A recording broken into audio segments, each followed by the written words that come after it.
It's time for Lefties Losing It, and we've avoided them all week, but alas, I can no longer ignore the weapon-grade lunacy of The View. The ladies have had another bad week. Well, there are no good weeks on The View, just differing levels of misery and madness. Let's hear from Joy Behar, who thinks Donald Trump is trying to destroy the country or he is trying to enrich his mates. He's trying to destroy the country. Now, why is he doing that? Just as a person in the audience, like watching this. Yeah. So there's a couple of theories. Yes, and what's... First of all, if he tanks the entire, what do you call it? Economy, the stock market, then all his billionaire friends can swoop in and buy everything low. That's not an original idea. That's Hakeem Jeffries said that. Genius analysis there, Joy. You really are a rare intellect. I mean, the people who lost the most money when the stock market dived were the elite, the richest. But let's hear more of this cunning examination. Today on Truth Social, Trump wrote, "A great time to buy."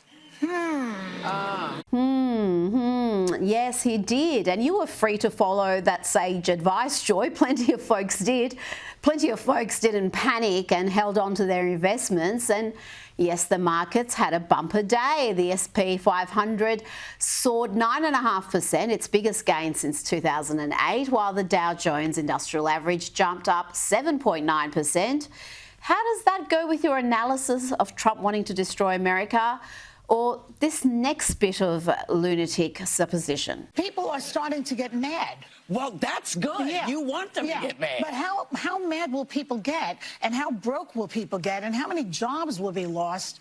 And then he can say, well, there's too much chaos, and now we're going to have martial law in this country, and he becomes a dictator. I mean, I don't know. That may be out of the bounds. Anything is possible. But it's possible. Yeah. So just as somebody watching the news, that's what I see. You know, if you've got good friends around you, they are honest with you when you go off the rails. They don't feed your paranoid delusions. It's clear that Whoopi Goldberg is not a good friend to Joy because she encouraged that latest bout of crazy. She believes Donald Trump wants to crash the market so people go nuts and then he can institute martial law.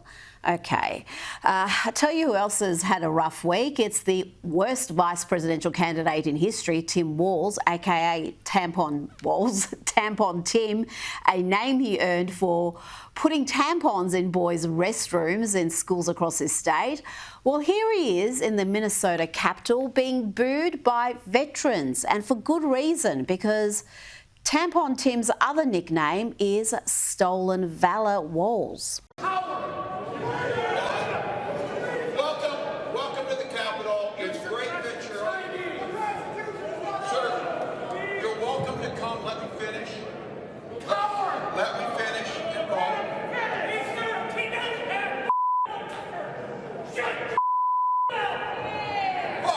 Hey, there's some passion in the bill. Did you hear the shouts of coward there? Let's hear from Tim in front of a far friendlier crowd here. He claims that we should celebrate success, but then he says we should demonize Elon Musk. I think Democrats supporting families, supporting the working class, supporting unions, but I think we have to separate and have a message here. It's okay in America to be successful. What we should demonize is people like Elon Musk and those people that do that, and that's different. Yep, try to make sense of that. You know what? Tampon Tim is going to be extra depressed today because Tesla shares are soaring. Despite the unhinged violent attacks we've seen, attacks that Democrats refuse to condemn, here is Chuck Schumer. What's your opinion of the violence against Tesla, their products? What are your thoughts on that? Do you denounce the violence against Tesla products and dealerships and cars in the streets? I can't talk about Tesla, but Elon Musk is a disaster for America, and America knows it. Look at Wisconsin. What? Now, proving that misery loves company, let's check in with the hideous propagandist, George Conway.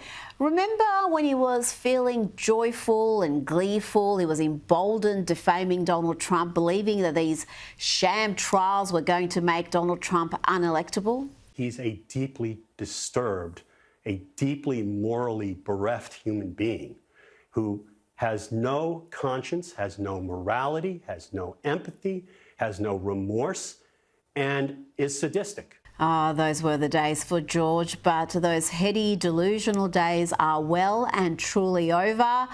Watch this 30-second compilation of George crying like a little girl. You're welcome. I'm going to get moist-eyed here, because or whatever it is that these people seem to be. And I went so far, actually, yesterday to Arnold and Porter. That also was very moving, because something people want, and I wanted, and us. We're all in this together, rule of law. And some people just don't give a and that makes me angry. Granddaughters of Judge Rifkin. And to another miserable aging dolt, here is techno dude Moby, who seems to think billionaire Donald Trump is really, really bad at business. He also seems to think that Trump supporters have regrets. Who's going to break it to him? So, for the people who voted for Trump or have supported Trump, can you finally just admit you were wrong? Trump has spent his entire life bankrupting businesses, and now, surprise, surprise, he's bankrupting the United States.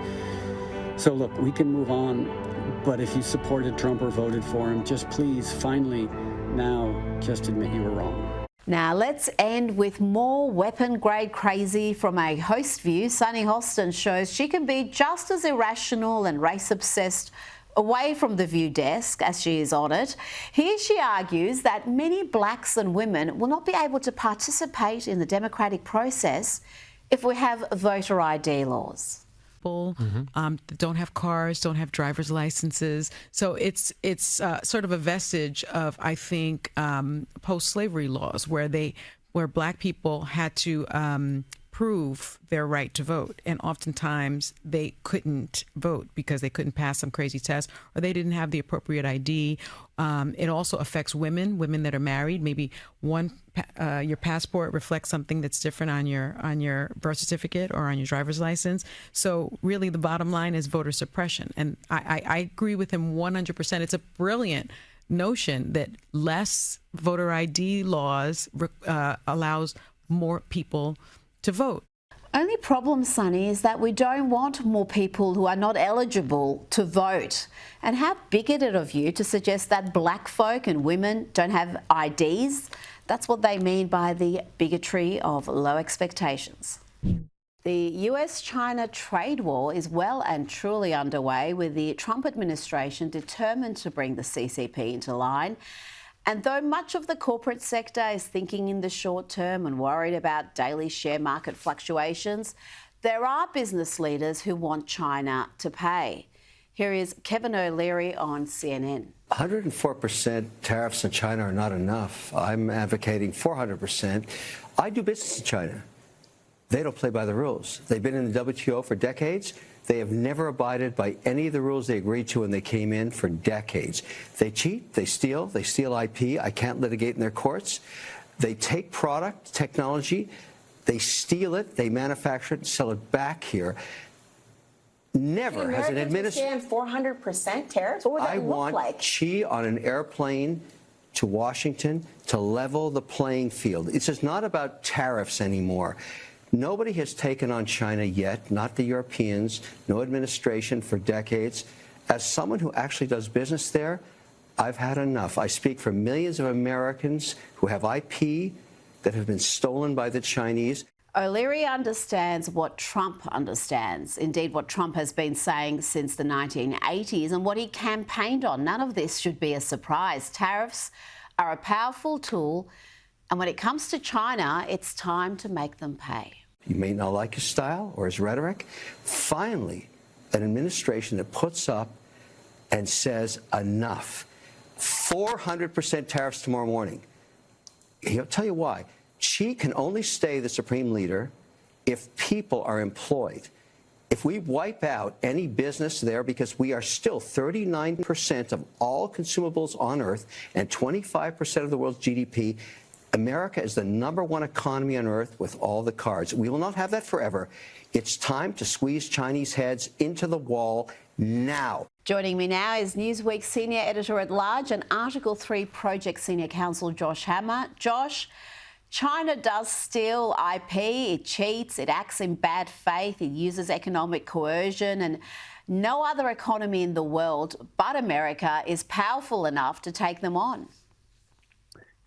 Rita, you nailed it when you said that Donald Trump has been talking about this issue since the 1980s. He has been remarkably consistent on this issue for longer, quite literally, than I have been alive, since his very earliest days in the New York City media scene, going back to the Oprah Winfrey Show and all the New York City tabloids. He has always been a class traitor, is the phrase that I like to use. He has always been a heterodox thinker among his class, his economic milieu of ultra millionaires and billionaires, pretty much all of whom supported China's ascension to the World Trade Organization, exactly what Mr. Wonderful Kevin O'Leary was just talking about there in that clip there.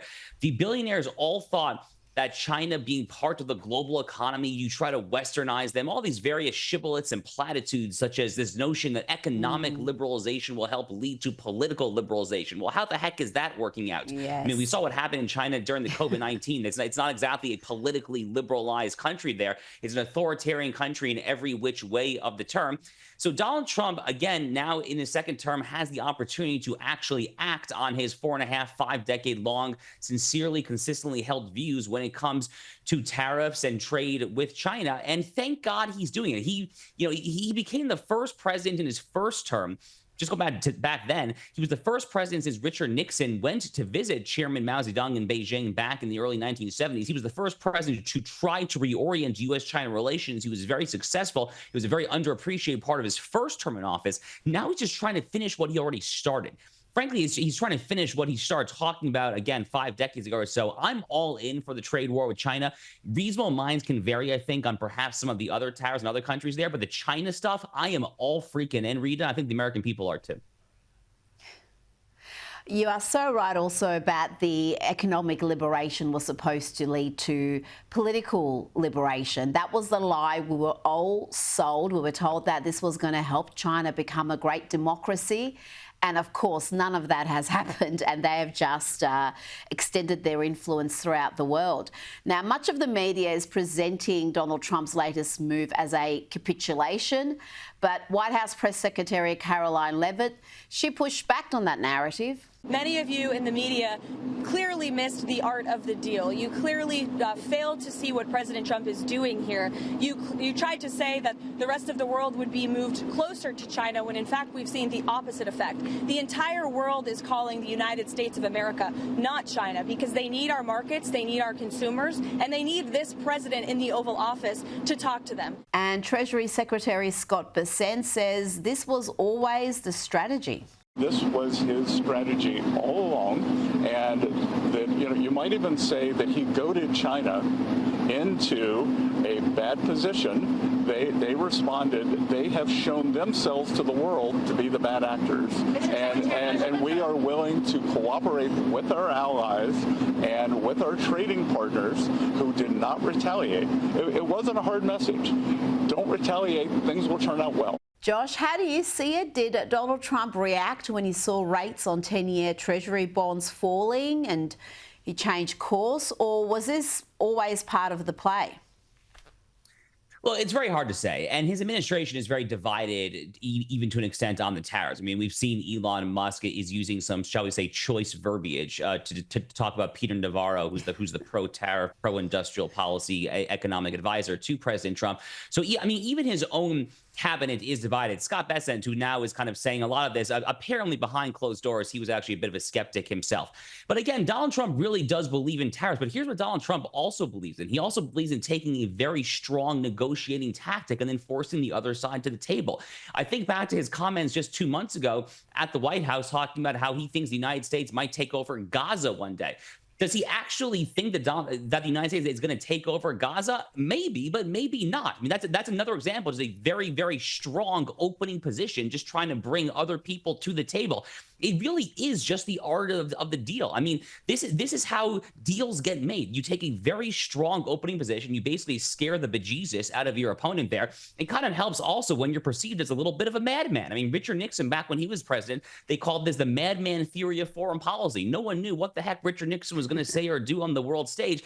Very similar to Donald Trump nowadays, actually, as well there. So I'm not entirely sure exactly if they played this out according to all the details there, but I think at this current juncture, at this exact time there, America is looking a lot better than it was a week and a half ago. And frankly, the people who kind of sold all their stocks after that big calamitous drop probably look a little foolish right now. They probably should have kept their money in the market, honestly. Well, yeah, the hysteria was just absolutely crazy. And it must be said, too, that so many Americans really didn't care about those massive share market falls because, as we discussed earlier in the week, about 50% of Americans, the bottom 50%, hold only 1% of the share market value. So for them, this issue was far more about manufacturing jobs and seeing their towns and cities decimated than it was about whether a few billionaires lost some money. The markets have certainly soared in the past day. The SP 500 added 9.5% in its biggest gain since 2008. The Dow Jones Industrial Average, that jumped up 7.9%. And all of this has got Democrat Adam Schiff wondering about insider trading. I'm writing to the White House to demand who knew in advance that the president was going to once again flip-flop on tariffs, and are people cashing in? Now he cares about insider trading. But Josh, didn't Donald Trump post a message hours before this latest announcement telling everyone it's a great time to buy? I mean, really, what investigation is needed? What's Adam Schiff going to find out? I have no idea what shifty Adam Schiff thinks he's going to find out on this one. I mean, as the screenshot that you just shared shows, Donald Trump was basically telling the world, like, wink, wink, nudge, nudge, this is going to be a very good day.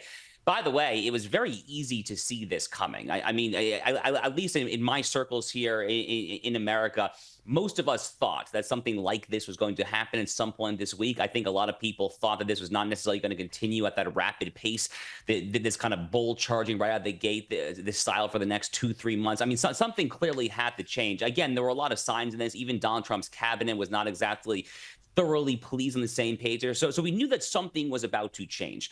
And I mean, as far as Adam Schiff, it's very hard to take this guy seriously. I mean, only in the state of California can someone with Adam Schiff's track record when it comes to the Russia collusion, delusion, all the various hoaxes and just utter gobbledygook that he's been peddling for years and years. Only in the communist state of California could a hooligan like that ever be promoted from U.S. congressman to U.S. senator. I pity the people of California, frankly. It's people like Adam Schiff and Gavin Newsom and Kamala Harris that just turned that state into mush. And now I guess we see a little bit of brain mush, as the case may be, from shifty Adam Schiff. I mean, for him to talk about insider trading in particular, given how well some of those Democrats have done in public office, went into public office with next to nothing and end up being extremely wealthy on fixed salaries. And you look at that and wonder how that happens. Now, I do love this story. Would love to get your take on this one. The New York Post reports the White House will no longer respond to reporters who list their preferred gender pronouns in their email signatures.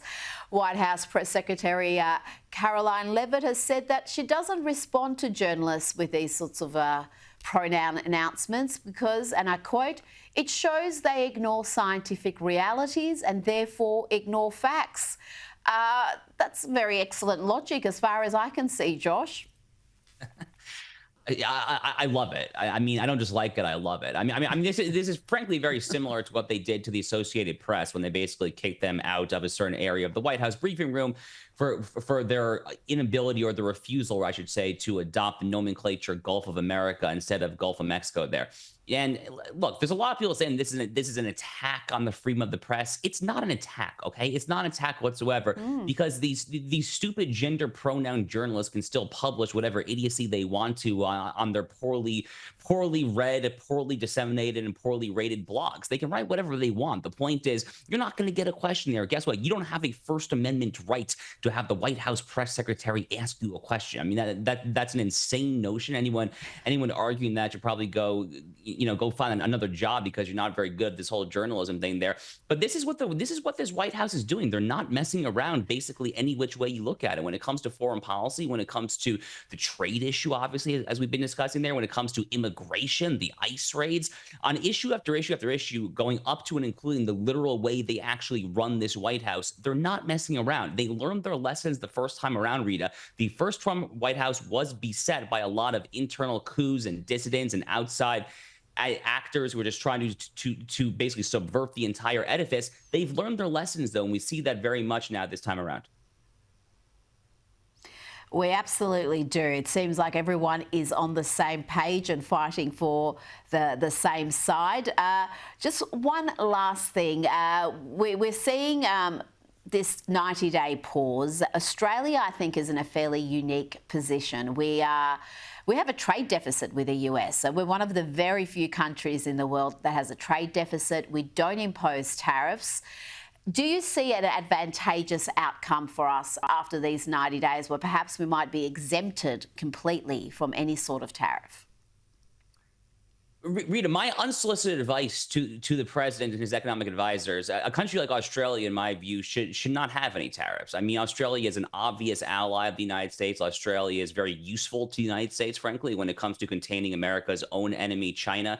I'm thinking here of countries like Australia, Japan, Philippines, India. Those are really kind of the linchpins of America's broader strategy in that part of the world there. So, I mean, while I'm all in on the tariffs on China, I do have some questions on tariffs on countries that are not America's enemies, for instance, there. I mean, Canada would be one example here. I'm a little befuddled by some of the Canada stuff that I hear there.